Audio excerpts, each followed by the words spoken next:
अब तपाईहरू घरिघरि शान्ति स्थापनाको लागि, प्रजातन्त्र स्थापनाको लागि आन्दोलनमा उत्रनु पर्यो भनेर भन्नुहुन्छ, तर कहिले पनि फेरि फेरि आन्दोलन गरिराख्नु नपर्ने स्थिति कहिले उत्पन्न हुन्छ? कहिले यो अस्थिरतालाई समाप्त गर्नुहुन्छ? सबैको जिज्ञासा त्यही थियो। मलाई राम्रो सम्झना छ, हामीले जवाफ दिएको हिजो अस्ति जस्तो लाग्छ। अब फेरि फेरि आन्दोलन गर्नुपर्ने स्थिति हामी आउन दिने छैनौं। तर हामीले भन्यौं हामी यो अस्थिरतालाई समाप्त गर्छौं। अब देशमा कहिले पनि अस्थिरता हुन दिने छैनौं। हामीले भनेका थियौं त्यति बेला 5 वर्ष चल्ने सरकार ल्याउँछौं। सरकार 5 वर्ष चल्छ, तपाईहरु मत हालेर पठाउनुहोस्। त्यो सरकारले 5 वर्ष सेवा गर्छ। तर दुःखका साथ त्यो ठाउँबाट मैले आफ्नो कुरा सुरु गर्नुपर्ने छ, अवस्था छ। जनताले केपी ओलीको आह्वानमा, केपी ओलीको आग्रहमा,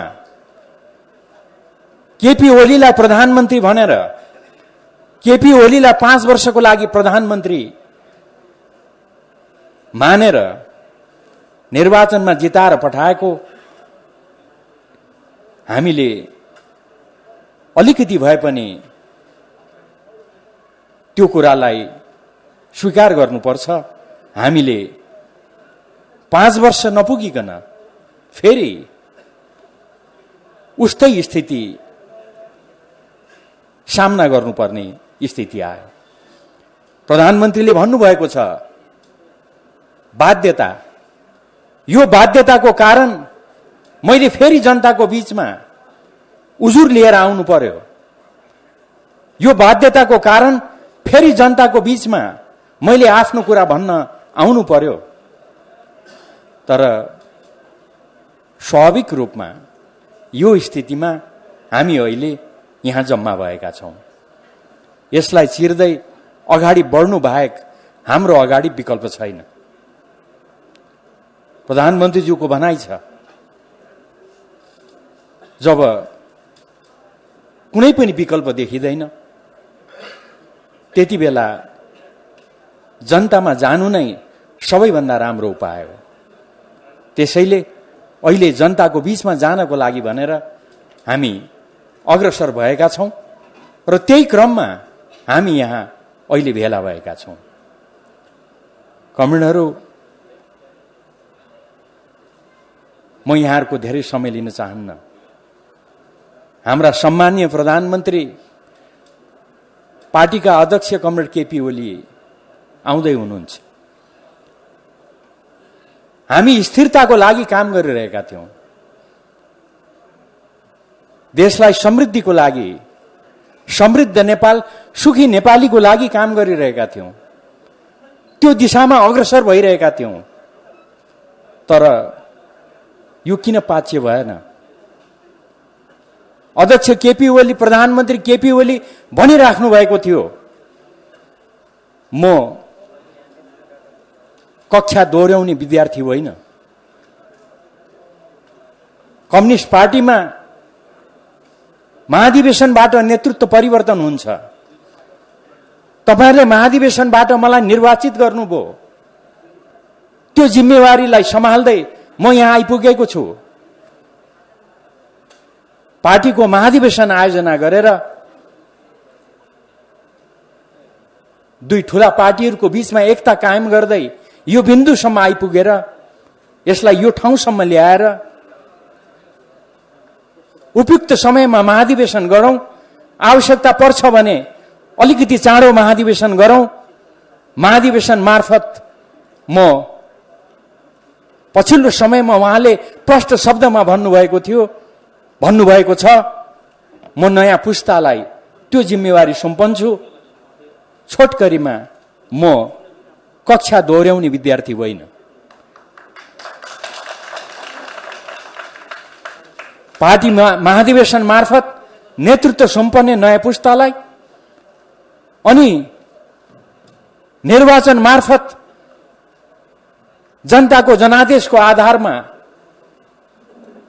नयाँ सक्षम व्यक्तित्वलाई प्रधानमन्त्री पद सुम्पने उद्घोषणका साथ प्रधानमन्त्री पार्टी अध्यक्ष केपी ओली अगाडि बढिरहेको बेलामा यस्तो स्थिति उत्पन्न किन गरियो? किन यो ठाउँमा हामी आइपुग्नु बाध्य भयौं? प्रश्न भनेको यो हो। यो प्रश्नको जवाफ आउने दिनहरूमा हामी पाउँदै जानेछौं। मलाई आश्चर्य लाग्यो, मैले अहिलेसम्म पत्याएको छैन। आफ्नो पार्टी अध्यक्ष महाधिवेशन चाँडो सम्पन्न गरेर नयाँ पुस्तालाई नेतृत्व सुम्पने उद्घोषण गर्नुभएका अध्यक्ष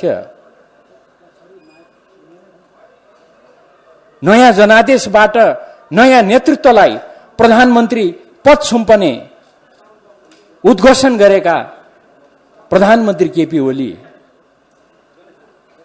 उहाँलाई किन यो अवरोध, किन यी अप्ठ्याराहरू उहाँको बाटोमा तेर्स्याइन्छन्? आदि प्रश्नहरू उठिरहेको बेलामा अस्ति सञ्चार माध्यमले एउटा समाचार प्रकाशनमा ल्यायो, उद्घाटित गर्यो। दुईजना नेताहरू भेट्न जानुभयो रे। भेटेर हाम्रा प्रतिपक्षी साथीहरूलाई भन्नुभयो रे, संसद पुनर्स्थापना गरौं। पुनर्स्थापित संसदमा प्रधानमन्त्री त तपाईहरुलाई नै बनाउँछौं भन्नुभयो रे। मैले कुरा राम्रोसँग बुझिन। मलाई त ठ्याक्कै विश्वास लागिराखेको छैन। अहिले पनि विश्वास नलागी मैले तपाईहरुलाई सुनाएको मात्र हो। मलाई यो कुरामा विश्वास छैन। अनि फलानो जानु भएको थियो भनेर यसो नक्सा पनि देखाउनु भयो साथीहरुले। कता कता चिनेको जस्तो लाग्यो, तर बिर्सिएँ।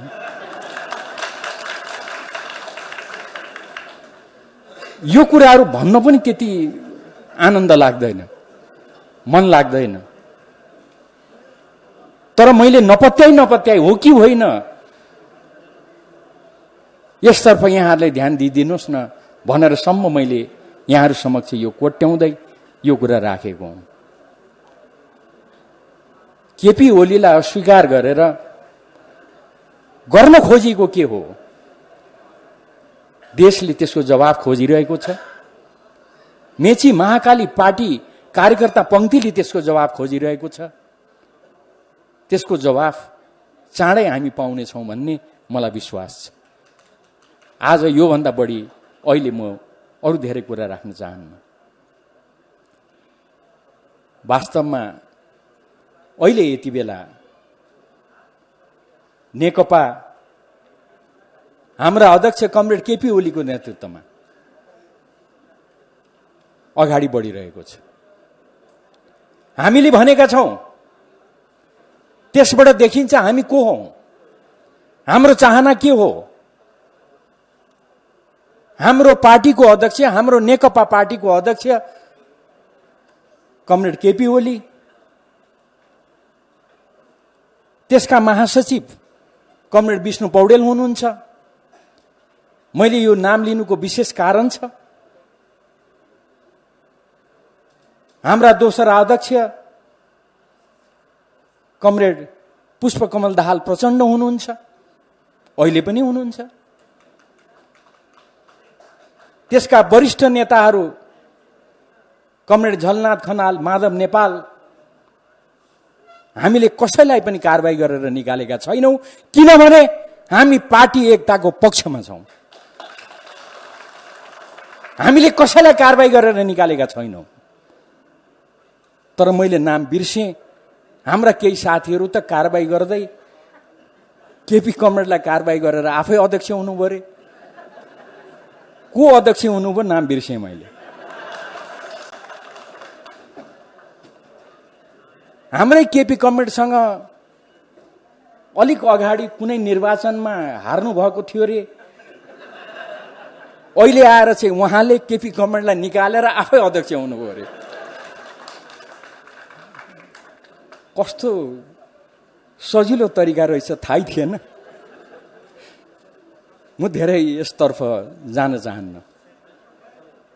मलाई पत्यार नलागी तर अस्ति निर्वाचन आयोगमा पुगेपछि भने यी केही कामहरू गर्न खोजिएको रहेछ भन्ने थाहा भयो।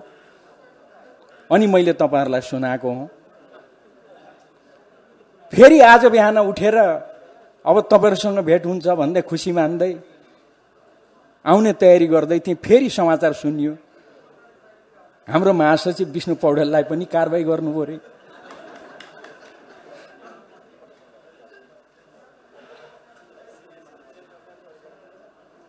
यो सबै त बुझियो। अध्यक्ष कमरेडलाई निकालेर आफै बन्नु भएछ, महासचिवलाई निकालेर अब आफै बन्ने हुनु होला।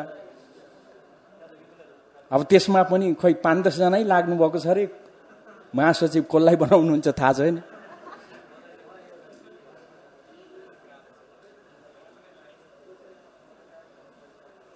हाम्रा प्रधानमन्त्री केपी ओली उहाँलाई हटाएर चाहिँ सक्दा उहाँलाई हटाएर चाहिँ हामी त तपाईलाई बनाउँछौं भनेर पुगेको चाहिँ मलाई अचम्मै लागेको छ। अचम्म लागेको हुनाले फेरि तपाईहरुलाई सुनाएको मैले।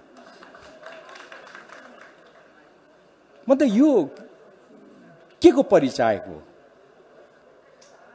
यो के गर्न खोजेको हो, यसको जवाफ अरु धेरै म भन्दिन। यो सम्पूर्ण कुराको जवाफ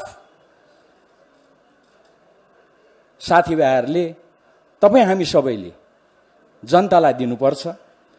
मेची महाकालीमा हामीलाई पर्खेर बसेका पार्टी पंक्तिलाई दिनुपर्छ। अहिले अरु धेरै म यस बारेमा टिप्पणी गर्न चाहन्न।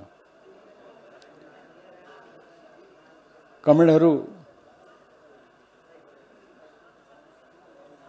अहिले धेरै घटनाक्रमहरु बढिरहेका छन्। निर्वाचन आयोगमा आधिकारिकताको विषय उठिरहेको छ, छलफल भइरहेको छ। सम्मानित सर्वोच्च अदालतमा विघटन सम्बन्धी मुद्दा छलफल भइरहेको छ। थुप्रै प्रश्नहरू छन्। यो केपी ओलीको सरकारले विकासका केही पनि काम गरेन, सिंहको भाँचेन भनेर केही साथीहरूले केही विषयहरू उठाइराख्नु भएको छ। अनि यही क्रममा पार्टी अध्यक्ष केपी ओलीलाई हामीले कारबाही गर्यौं भनेर पनि प्रश्न उठाइराख्नु भएको छ। यो के हो?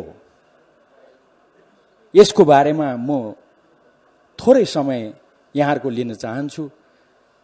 हाम्रा प्रमुख अतिथि कमरेड केपी ओली आइराख्नु भएको छ।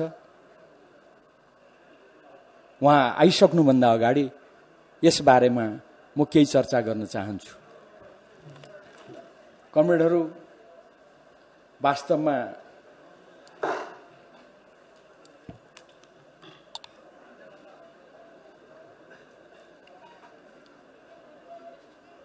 यसै सन्दर्भमा उठेका केही कुराहरू, उदाहरणको लागि हामीले संविधान निर्माण गर्यौं।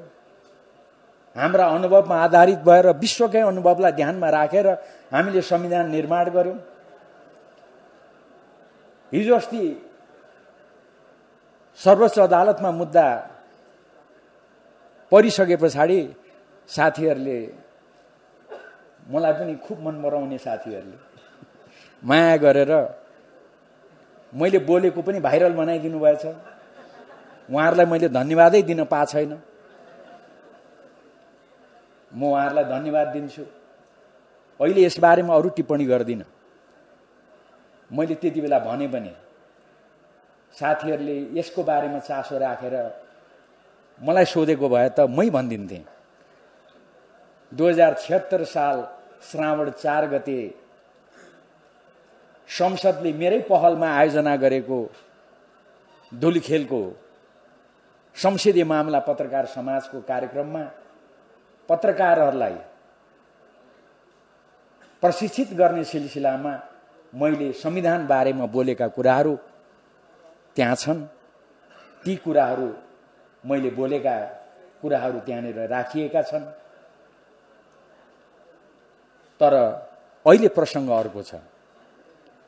त्यो के हो त भन्दा सम्मानीय प्रधानमन्त्रीज्यूले केही विषयहरू उठाएर उहाँले संसद विघटन गर्नुभयो। उहाँले भन्नुभयो संविधानमा यो देशको राज्य प्रणाली संसदीय शासन प्रणाली हुन्छ भनेर लेखेको छ। म धेरै धारा उपधारामा जान चाहन्न, प्रष्टै छ। त्यो संसदीय प्रणाली भनेको के हो? प्रधानमन्त्रीजीको लिखित जवाफमा पनि त्यो व्याख्या गरिएको छ। उहाँले भन्दा पनि हामीलाई त्यही भन्नुहुन्थ्यो। उहाँले भन्नुभएको छ संसदीय शासन प्रणाली भनेको प्रधानमन्त्रीको आफ्नो एक प्रकारको विशेषाधिकार पनि हुन्छ। त्यसलाई संविधानले कहीँ पनि निषेध गरेको छैन।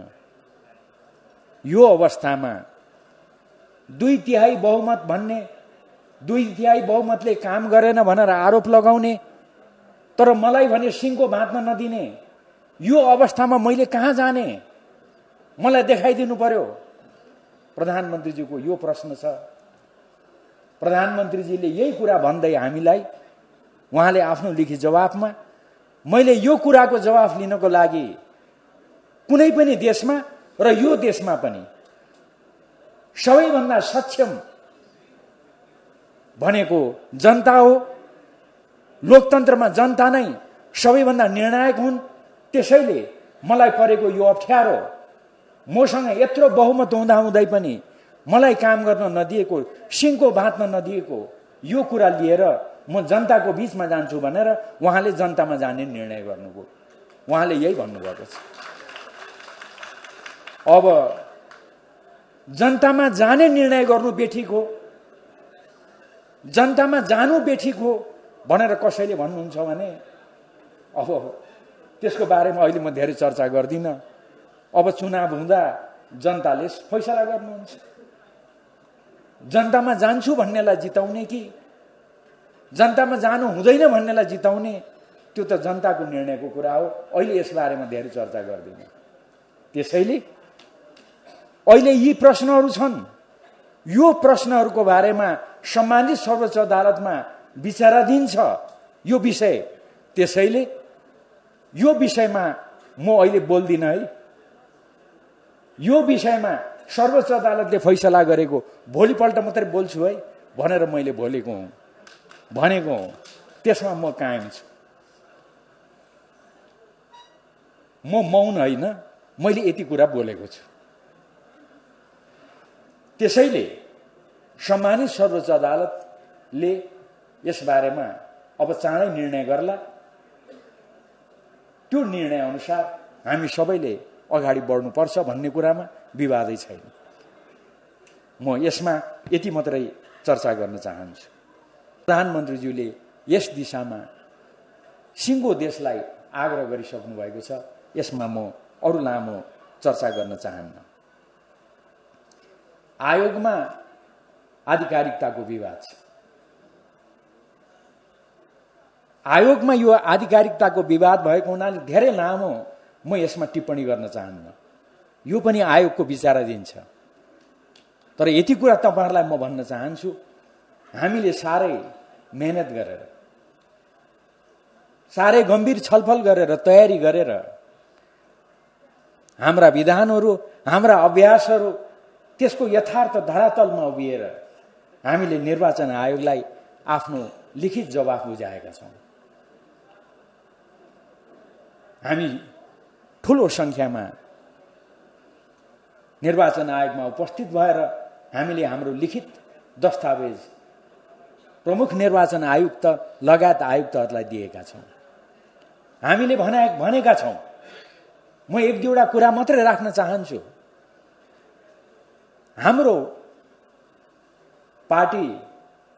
पार्टीको निर्णय गर्ने प्रक्रिया, यसलाई तपाईहरूले कसरी हेर्नुपर्छ, हामीले यो कुरा विस्तृत रूपमा राखेका छौँ। वास्तवमा जति बेला एकता भयो, एकता हुँदा दुई पार्टी नेकपा एमाले र नेकपा माओवादी केन्द्रको बीचमा यो एकता हुन्छ भनेर पनि कसैले पत्याएका थिएन।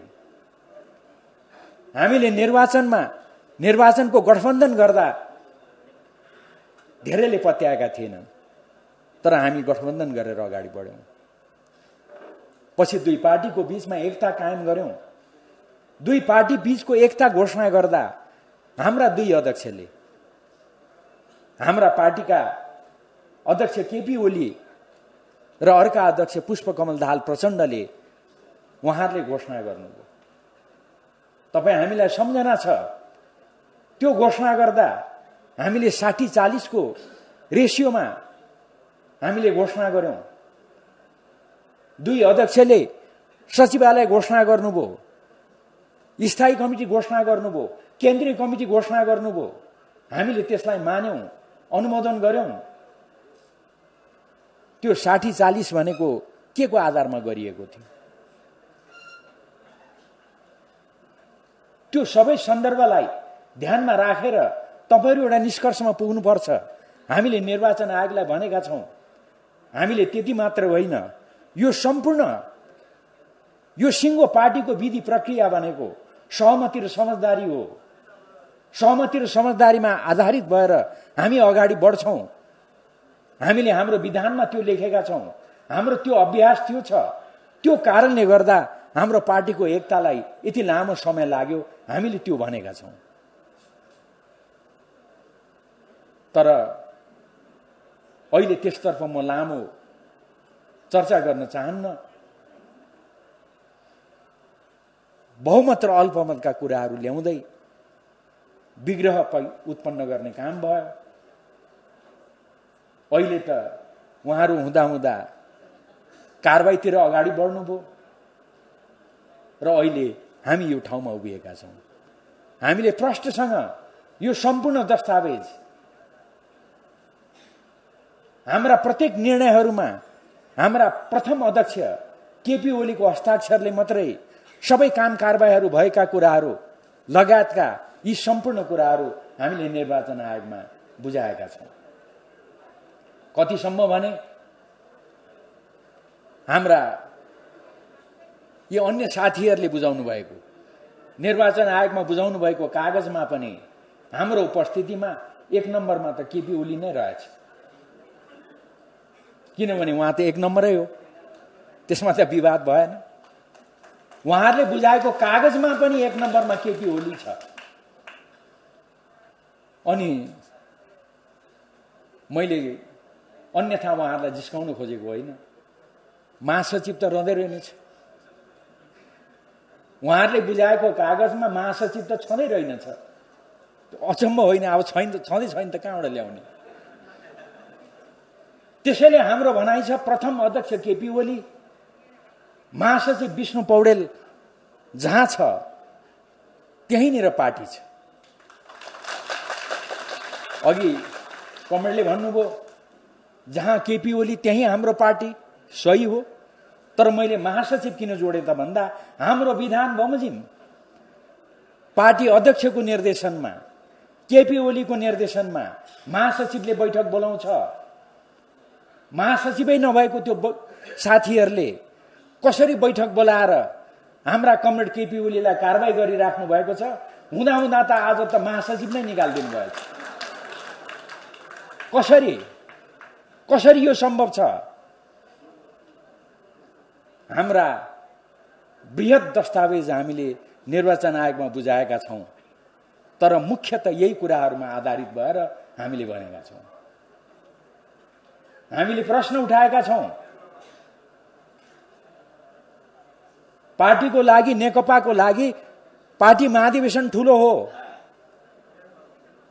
पार्टी महाधिवेशनबाट निर्वाचित भएर आएका केपी ओली, अर्को पार्टीको महाधिवेशनबाट निर्वाचित भएका पुष्पकमल दाहाल प्रचण्ड, उहाँहरूले एकताको घोषणा गर्नुभयो। एकता नटुङ्गिजेलसम्म महाधिवेशन पनि एकताको महाधिवेशन हुन्छ, सहमति र समझदारीको महाधिवेशन हुन्छ भनेर घोषणा गरिएको छ।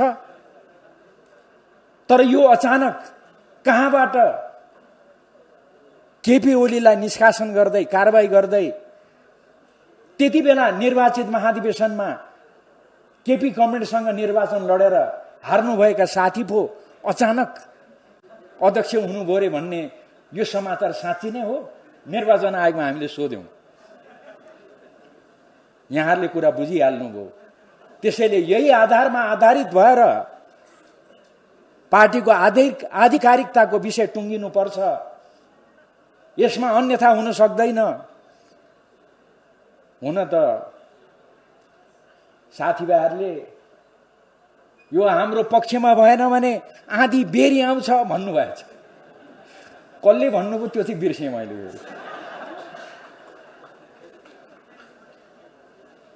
त्यसैले हामी त प्रष्ट छौं, हामी आधी बेरी आउँछौं भन्दैनौं। हाम्रो विधान बमोजिम, हाम्रो अभ्यास बमोजिम, देशका संविधान कानून प्रक्रिया बमोजिम हामीले आधिकारिकता पाउने बाहेक त्यसको अर्को विकल्प छैन।